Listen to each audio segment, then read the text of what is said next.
Untuk pertama kalinya, Amerika Serikat menuding bahwa Israel melakukan pelanggaran hak asasi manusia atau HAM berat di jalur Gaza. Meski demikian, Washington tetap mengirimkan bantuan senjata ke militer rezim Zionis. Amerika Serikat menilai ada 5 unit keamanan Israel yang telah melanggar HAM sebelum perang terbaru antara IDF dan Hamas. Namun Amerika masih enggan memberikan tindakan tegas terhadap pelanggaran yang dilakukan oleh sekutunya itu.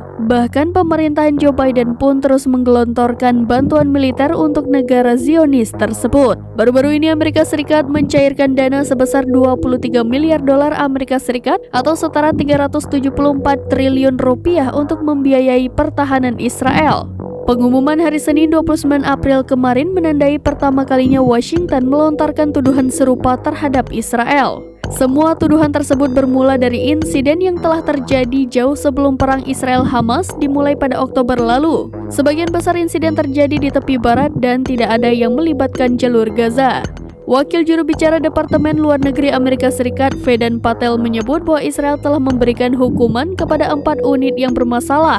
Sementara unit kelima yang diyakini adalah Nizak Yehud, Washington masih berdiskusi dengan Israel. Namun Patel menolak untuk memberikan rincian tentang pelanggaran yang diperiksa oleh pejabat Amerika Serikat.